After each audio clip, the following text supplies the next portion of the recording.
cabeza de su candidato a presidente el responsable de esta acusación.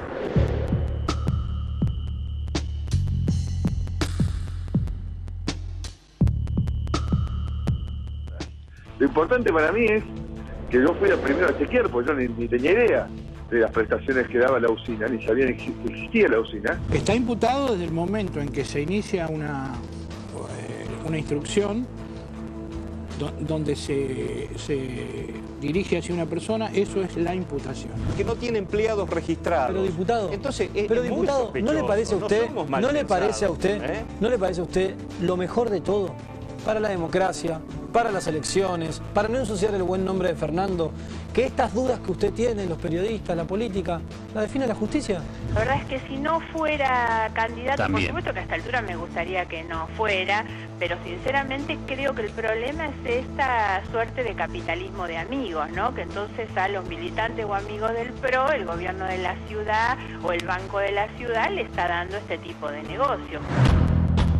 Nosotros queremos escuchar al PRO que nos den las explicaciones de este caso. La verdad que son hechos, ¿no? Para nosotros ya todas estas irregularidades con respecto a las contrataciones a la usina Producciones, a Fernando Niembro, a su socio Alberto Atilio Mesa, digamos, son irregularidades probadas porque no fueron publicadas en el boletín oficial, porque fueron contrataciones directas, porque se usó un decreto que es para situaciones de emergencias. Pero yo lo que pedí fue un informe, y dije que las prestaciones fueron a precios competitivos, fueron contratadas de forma transparente según los mecanismos de la ciudad, sí, la información es pública para que cualquiera venga a verificar, sí, bueno, listo, yo me quedé tranquilo. Que ya sabemos que Niembro y su familia cobraron toda esa plata y sus socios. Ahora lo que queremos saber es por qué el gobierno de la ciudad pagó toda esa plata. Son casi 23 millones, no 21. Hay otros pagos hechos a la fundación de la mujer de Niembro, al hijo de Niembro.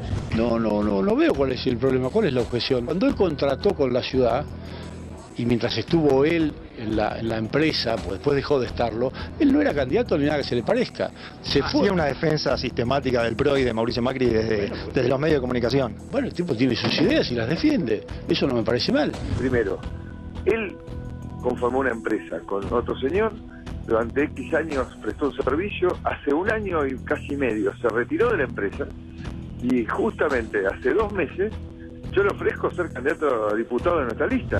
Porque quien encabeza la lista de diputados nacional por tu provincia, la provincia de Buenos Aires, le dieron el choripán más caro de la historia para que adhiriera una candidatura.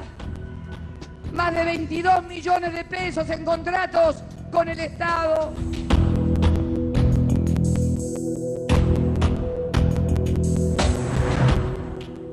Hola, muy buenas tardes, bienvenidos al diario. Hola, Julia Mengolini. ¿Qué tal? ¿Cómo ¿Todo va? bien? Bien, muy bien. Bueno.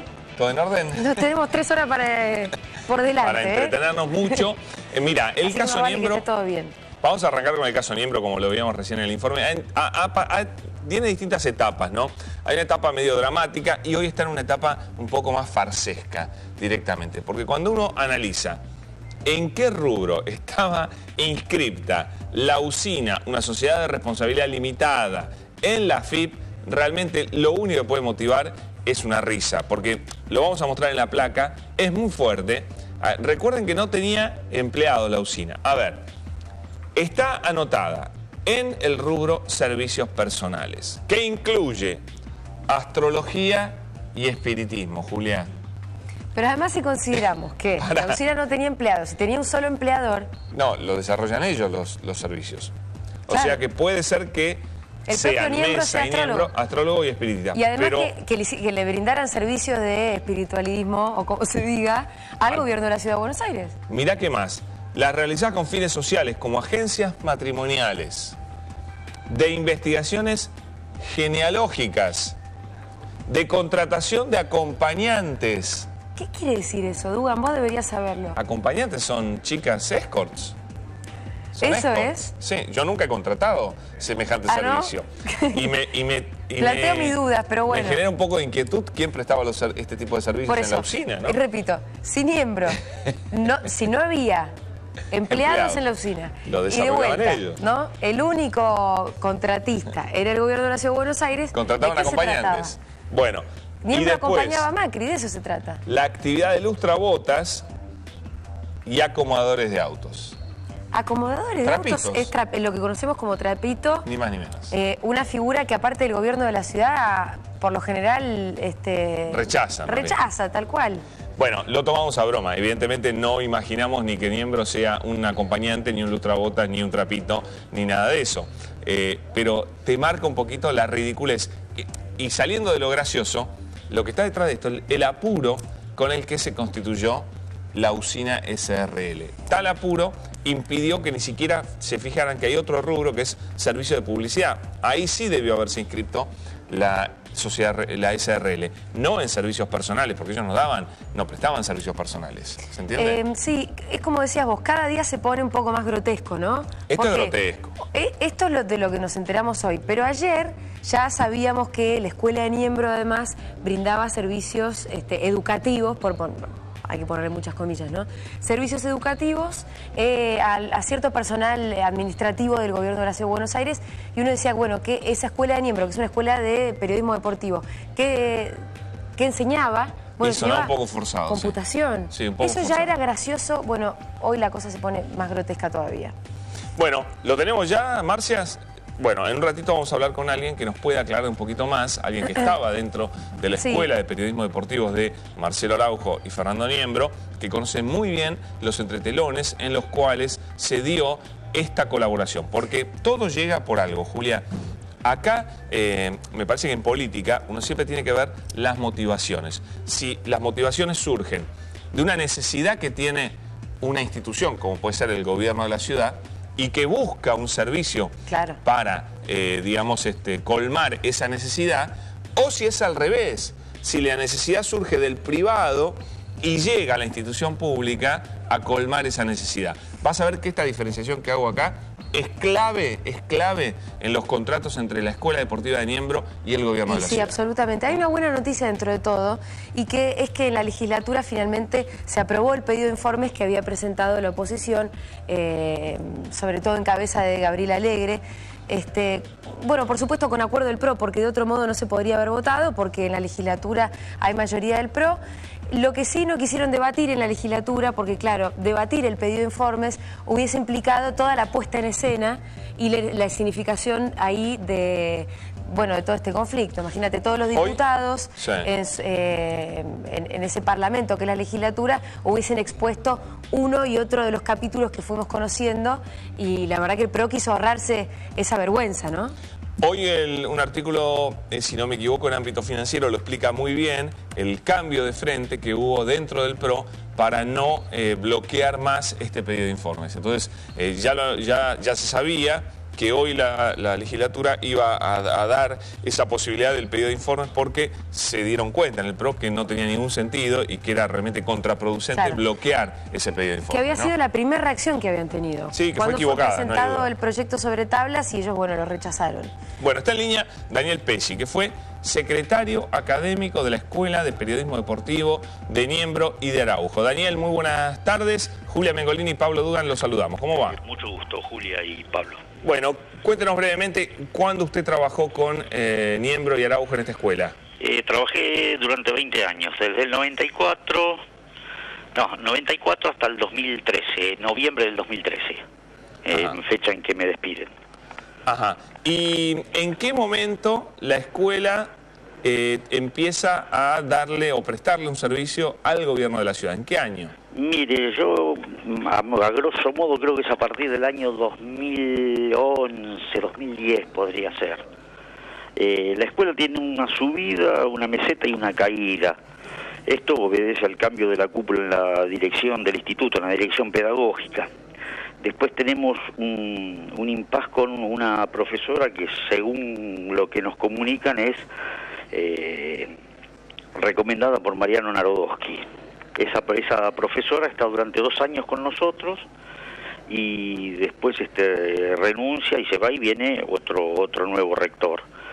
Pero nosotros a través de él, a partir del 2010, tenemos problemas con el cobro de nuestros saberes, adeudándonos hasta 2 meses y 2 meses y el medio aguinaldo. Y a partir de ahí empiezan a anunciarnos que la escuela está estableciendo un vínculo con el gobierno de la ciudad de Buenos Aires, para tener otro ingreso, ya que la recaudación genuina de las cuotas de los alumnos no alcanzaban para cubrir sueldos y demás gastos, ¿no?, del instituto. O sea, primero entra en crisis la escuela, ¿Y ahí? en crisis económica, y ahí surge como una especie de salvavidas. Sí, sí. Pero, Daniel, ¿había algún tipo de contraprestación que prestara la escuela al gobierno de la ciudad? Yo lo que vi en los horarios de la tarde, cuando no funcionaba la carrera de periodismo deportivo, yo trabajaba como secretario 8 horas, y a la tarde, es más, me han pasado unos listados para que observara el presentismo de la gente, que eran cursos de capacitación para el personal del gobierno de la ciudad de Buenos Aires. ¿Cursos de qué? Y, por ejemplo... ¿Hicieron una escuela deportiva? Es difícil pensar. No, pero alquilaban para otros ministerios, como puede ser, creo que era así algo así sobre computación, sí. Había... también algo así como destinado a prensa, no me acuerdo exactamente los nombres de las cátedras, cuáles eran. ¿Pero los profesores eran de la escuela? No, en algún caso sí, en algún caso que eran clases de inglés, que no eran las clases de inglés que hoy estuvieron mencionando de la Metropolitana, esas se dictaban, pero no sé si se dictaban en otro lado. Yo hablo acerca de lo que... Ahora, ¿efectivamente se prestó ese servicio? A los empleados del gobierno de la Ciudad de Buenos Aires, sí. ¿Había cursos con muchos alumnos? Sí, empezaban siendo muy numerosos y después había una deserción bastante notable, ¿verdad? Ahora, ¿usted le dio la sensación que eso venía por una necesidad más de la escuela deportiva que de una necesidad del gobierno de la ciudad? Eso fue, digamos, la línea que nos bajan a nosotros, el mensaje que nos bajan a nosotros. Mira, no alcanza. Es más, nosotros desde el año 97, 98 no nos hacen mal los aportes jubilatorios, porque la opción es o aportes o sueldo, pero no da si hacemos los aportes, tampoco cierra el número. Y después nos dicen, bueno, que con entre paréntesis, alquiler, vamos a estar mejor. O sea, que se alquilaba la estructura de la escuela. Se alquilaba, exacto. Las aulas y... Se alquilaba para el gobierno de la Ciudad de Buenos Aires, mientras había aulas que estaban clausuradas por el gobierno de la Ciudad de Buenos Aires. Porque la decadencia fue tal que en algún momento había problemas para el tema del gas y bueno, y se solucionaba muy fácil, se cortaba el gas en toda la escuela, entonces no había agua caliente, no había calefactores, no habían... después cuando clausuran aulas, que la solución es fácil, en el aula que ocupa un curso lo ocupan 2. Ahora, Daniel, así se trabajó los últimos años, ¿no? A juicio suyo, sí. ¿Cómo fue el manejo de Niembro de ese negocio que fue la Escuela de Periodismo Deportivo? No, la Escuela de Periodismo Deportivo de entrada tuvo una cifra en el 94, se inscriben 464 alumnos. Impresionante.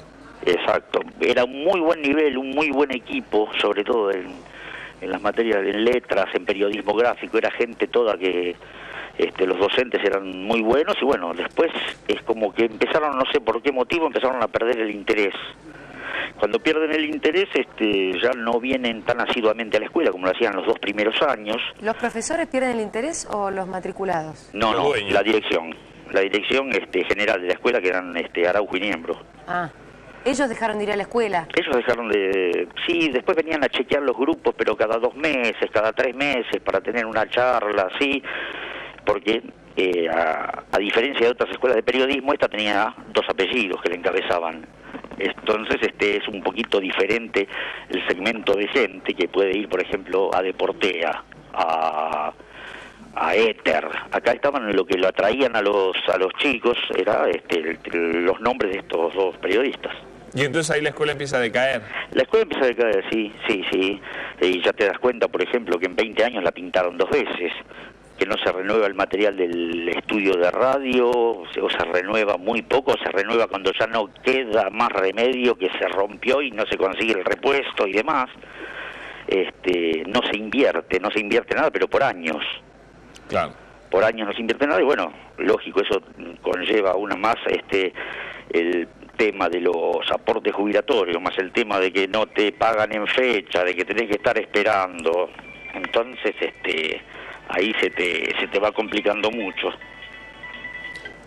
Bueno, Daniel, queda claro entonces su testimonio sobre lo que pasó allí. El acuerdo con el gobierno de la ciudad vino a como una necesidad para salvar... A nosotros fue ese, digamos, el razonamiento que nos imponen, ¿verdad? Sí. Daniel, ¿usted conoce las cifras de estos contratos? No, para nada, Julia. Alguna vez he visto alguna factura que se olvidaron en la fotocopiadora y era una factura por 250.000 pesos en ese momento. Esto estoy hablando hace varios años atrás. Pero no sabemos a cambio de qué exactamente. No sé si era a cambio ni de un curso ni de 3 o 4. Ahora, pero por ejemplo, los profesores que daban inglés. Sí. No pertenecían a la escuela, pero los contrataba la escuela para que brindaran las clases de inglés a los empleados de la ciudad. Exacto. Claro, acá uno podría preguntarse por qué no fueron directamente a contratar una escuela de inglés. Claro. Si lo que se necesitaba era brindar clases de inglés que fueran a una escuela de inglés. Yo, esto a título personal, estimo de que por ahí era cuánto me sale un instituto, y un instituto me sale, no sé, vamos a hablar en cifras, 10 pesos la hora, y bueno, ¿y vos cuánto me cobras? Y yo te cobro 7, bueno, vení vos. Clarísimo, Daniel, muchas gracias. Muy bien, un gusto, amable. Gracias a ustedes. Hasta luego. Hasta luego, buenas tardes. Bueno, ahí está entonces esta historia de esta relación muy antigua de Fernando Niembro con el gobierno de la ciudad, que no es de ahora, no es del 2014, sino que empezó bastante antes, incluso antes de la existencia de la usina, ¿no? Claro, insisto en lo siguiente, que es que se aprobó en la legislatura el pedido de informes, es decir, la vía institucional para que el gobierno de la ciudad dé una respuesta, porque hasta ahora las respuestas han sido siempre mediáticas, ¿no? Sí. Y dejaron bastante que desear, tanto por parte del propio Niembro, que lo vimos bastante incómodo y, como decíamos, ¿no?, contestando cualquier cosa, con evasivas. Por ejemplo, en las entrevistas que le hicieron tanto a Alejandro Fantino como el propio Jorge Lanata. No estamos hablando de entrevistas que le dio a Radio Nacional. No, está claro. Quiero decir, porque hay una diferencia ahí también. La respuesta institucional va a llegar de parte del gobierno de la ciudad. Esperemos que de manera rápida y satisfactoria, y que nos deje, bueno, a todos los ciudadanos, sobre todo el gobierno de la Ciudad de Buenos Aires, Y la certeza de lo que pasó. Exactamente. Bueno, vamos a volver en un ratito más sobre este tema.